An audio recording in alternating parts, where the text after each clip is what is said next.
Daniel, chapter 1. In the 3rd year of the reign of Jehoiakim king of Judah, Nebuchadnezzar king of Babylon came to Jerusalem and besieged it. And the Lord delivered Jehoiakim king of Judah into his hand, along with some of the articles from the temple of God.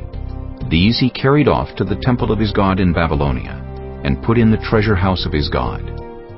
Then the king ordered Ashpenaz, chief of his court officials, to bring into the king's service some of the Israelites from the royal family and the nobility, young men without any physical defect, handsome, showing aptitude for every kind of learning, well-informed, quick to understand, and qualified to serve in the king's palace. He was to teach them the language and literature of the Babylonians. The king assigned them a daily amount of food and wine from the king's table. They were to be trained for 3 years, and after that they were to enter the king's service. Among those who were chosen were some from Judah: Daniel, Hananiah, Mishael, and Azariah. The chief official gave them new names: to Daniel the name Belteshazzar, to Hananiah Shadrach, to Mishael Meshach, and to Azariah Abednego. But Daniel resolved not to defile himself with the royal food and wine, and he asked the chief official for permission not to defile himself this way. Now God had caused the official to show favor and compassion to Daniel. But the official told Daniel, "I am afraid of my lord the king, who has assigned your food and drink. Why should he see you looking worse than the other young men your age? The king would then have my head because of you." Daniel then said to the guard, whom the chief official had appointed over Daniel, Hananiah, Mishael, and Azariah, "Please test your servants for 10 days. Give us nothing but vegetables to eat and water to drink. Then compare our appearance with that of the young men who eat the royal food, and treat your servants in accordance with what you see." So he agreed to this, and tested them for 10 days. At the end of the 10 days they looked healthier and better nourished than any of the young men who ate the royal food.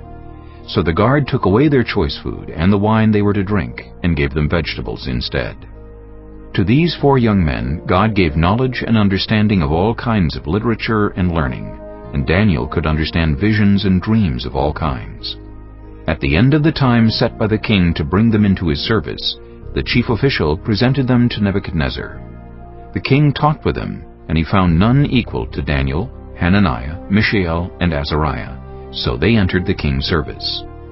In every matter of wisdom and understanding about which the king questioned them, he found them 10 times better than all the magicians and enchanters in his whole kingdom. And Daniel remained there until the 1st year of King Cyrus. Chapter 2. In the 2nd year of his reign, Nebuchadnezzar had dreams. His mind was troubled, and he could not sleep. So the king summoned the magicians, enchanters, sorcerers, and astrologers to tell him what he had dreamed. When they came in and stood before the king, he said to them, "I have had a dream that troubles me, and I want to know what it means." Then the astrologers answered the king, "May the king live forever. Tell your servants the dream, and we will interpret it."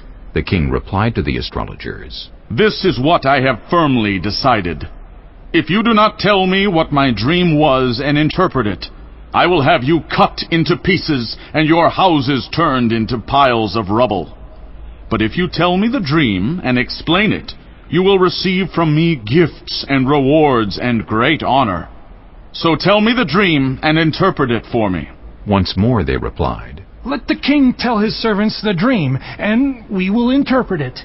Then the king answered, "I am certain that you are trying to gain time because you realize that this is what I have firmly decided. If you do not tell me the dream, there is only one penalty for you. You have conspired to tell me misleading and wicked things, hoping the situation will change. So then, tell me the dream, and I will know that you can interpret it for me." The astrologers answered the king, "There is no one on earth who can do what the king asks. No king, however great and mighty, has ever asked such a thing of any magician or enchanter or astrologer. What the king asks is too difficult. No one can reveal it to the king except the gods, and they do not live among humans." This made the king so angry and furious that he ordered the execution of all the wise men of Babylon. So the decree was issued to put the wise men to death, and men were sent to look for Daniel and his friends to put them to death. When Arioch, the commander of the king's guard, had gone out to put to death the wise men of Babylon, Daniel spoke to him with wisdom and tact. He asked the king's officer, "Why did the king issue such a harsh decree?" Arioch then explained the matter to Daniel. At this, Daniel went in to the king and asked for time, so that he might interpret the dream for him. Then Daniel returned to his house and explained the matter to his friends Hananiah, Mishael, and Azariah. He urged them to plead for mercy from the God of heaven concerning this mystery, so that he and his friends might not be executed with the rest of the wise men of Babylon. During the night, the mystery was revealed to Daniel in a vision. Then Daniel praised the God of heaven and said, "Praise be to the name of God forever and ever. Wisdom and power are His. He changes times and seasons. He deposes kings and raises up others. He gives wisdom to the wise and knowledge to the discerning. He reveals deep and hidden things. He knows what lies in darkness, and light dwells with Him. I thank and praise you, God of my ancestors. You have given me wisdom and power. You have made known to me what we asked of you. You have made known to us the dream of the king." Then Daniel went to Arioch, whom the king had appointed to execute the wise men of Babylon, and said to him, "Do not execute the wise men of Babylon. Take me to the king, and I will interpret his dream for him." Arioch took Daniel to the king at once and said, "I have found a man among the exiles from Judah who can tell the king what his dream means." The king asked Daniel, also called Belteshazzar, Are you able to tell me what I saw in my dream and interpret it? Daniel replied, No wise man, enchanter, magician, or diviner can explain to the king the mystery he is asked about. But there is a God in heaven who reveals mysteries. He has shown King Nebuchadnezzar what will happen in days to come. Your dream and the visions that passed through your mind as you were lying in bed are these. As your majesty was lying there, your mind turned to things to come, and the revealer of mysteries showed you what is going to happen. As for me, this mystery has been revealed to me, not because I have greater wisdom than anyone else alive, but so that your majesty may know the interpretation, and that you may understand what went through your mind. Your majesty looked, and there before you stood a large statue, an enormous, dazzling statue, awesome in appearance. The head of the statue was made of pure gold, its chest and arms of silver, its belly and thighs of bronze, its legs of iron, its feet partly of iron and partly of baked clay. While you were watching, a rock was cut out, but not by human hands. It struck the statue on its feet of iron and clay and smashed them. Then the iron, the clay, the bronze, the silver, and the gold were all broken to pieces and became like chaff on a threshing floor in the summer. The wind swept them away without leaving a trace, but the rock that struck the statue became a huge mountain and filled the whole earth. This was the dream, and now we will interpret it to the king.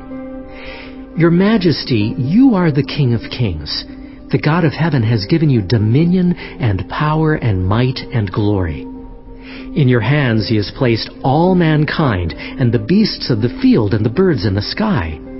Wherever they live, He has made you ruler over them all. You are that head of gold.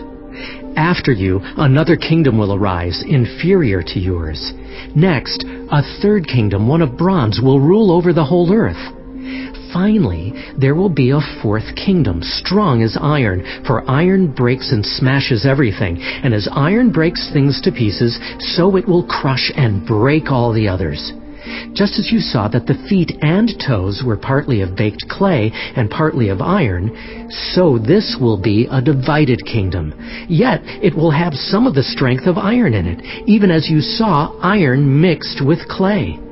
As the toes were partly iron and partly clay, so this kingdom will be partly strong and partly brittle. And just as you saw the iron mixed with baked clay, so the people will be a mixture and will not remain united, any more than iron mixes with clay.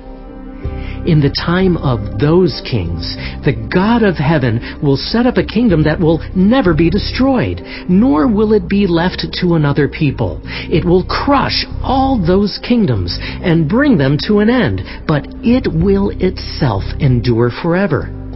This is the meaning of the vision of the rock cut out of a mountain, but not by human hands, a rock that broke the iron, the bronze, the clay, the silver, and the gold to pieces.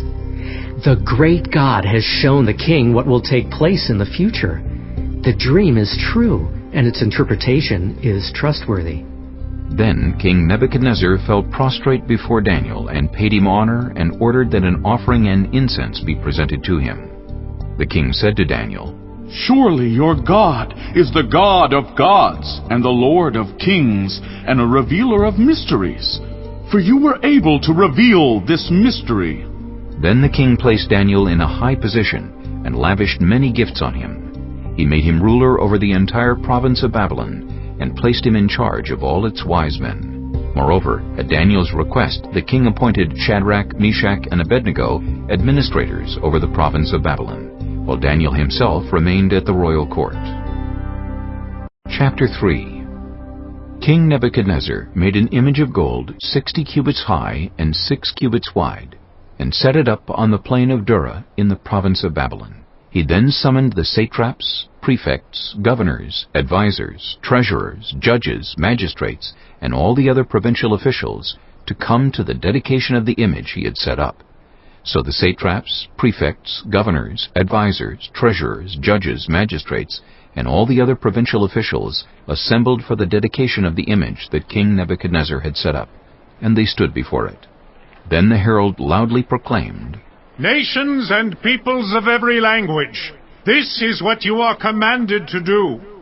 As soon as you hear the sound of the horn, flute, zither, lyre, harp, pipe, and all kinds of music, you must fall down and worship the image of gold that King Nebuchadnezzar has set up. Whoever does not fall down and worship will immediately be thrown into a blazing furnace.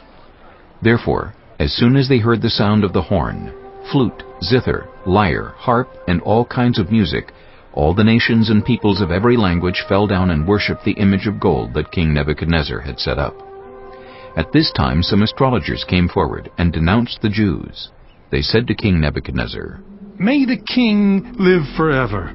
Your Majesty has issued a decree that everyone who hears the sound of the horn, flute, zither, lyre, harp, pipe, and all kinds of music must fall down and worship the image of gold, and that whoever does not fall down and worship will be thrown into a blazing furnace. But there are some Jews whom you have set over the affairs of the province of Babylon, Shadrach, Meshach, and Abednego, who pay no attention to you, your Majesty. They neither serve your gods nor worship the image of gold you have set up. Furious with rage, Nebuchadnezzar summoned Shadrach, Meshach, and Abednego. So these men were brought before the king, and Nebuchadnezzar said to them, Is it true, Shadrach, Meshach, and Abednego, that you do not serve my gods or worship the image of gold I have set up? Now, when you hear the sound of the horn, flute, zither, lyre, harp, pipe, and all kinds of music, if you are ready to fall down and worship the image I made, very good. But if you do not worship it, you will be thrown immediately into a blazing furnace. Then what God will be able to rescue you from my hand? Shadrach, Meshach, and Abednego replied to him, King Nebuchadnezzar, we do not need to defend ourselves before you in this matter. If we are thrown into the blazing furnace, the God we serve is able to deliver us from it, and he will deliver us from your Majesty's hand. But even if he does not, we want you to know, your Majesty, that we will not serve your gods or worship the image of gold you have set up. Then Nebuchadnezzar was furious with Shadrach, Meshach, and Abednego, and his attitude toward them changed. He ordered the furnace heated 7 times hotter than usual, and commanded some of the strongest soldiers in his army to tie up Shadrach, Meshach, and Abednego, and throw them into the blazing furnace.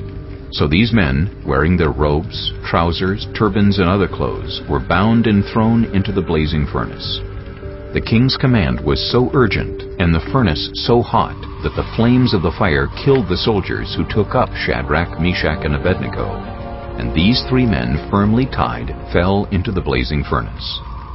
Then King Nebuchadnezzar leaped to his feet in amazement and asked his advisors, "Weren't there 3 men that we tied up and threw into the fire?" They replied. Certainly, Your Majesty. He said, "Look, I see 4 men walking around in the fire, unbound and unharmed, and the 4th looks like a son of the gods." Nebuchadnezzar then approached the opening of the blazing furnace and shouted, "Shadrach, Meshach, and Abednego, servants of the Most High God, come out! Come here!"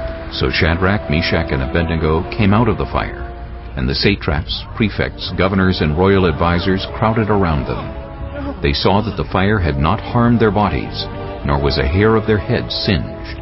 Their robes were not scorched, and there was no smell of fire on them. Then Nebuchadnezzar said, "Praise be to the God of Shadrach, Meshach, and Abednego, who has sent his angel and rescued his servants. They trusted in him and defied the king's command, and were willing to give up their lives rather than serve or worship any god except their own God. Therefore I decree that the people of any nation or language who say anything against the God of Shadrach, Meshach, and Abednego be cut into pieces, and their houses be turned into piles of rubble, for no other God can save in this way." Then the king promoted Shadrach, Meshach, and Abednego in the province of Babylon.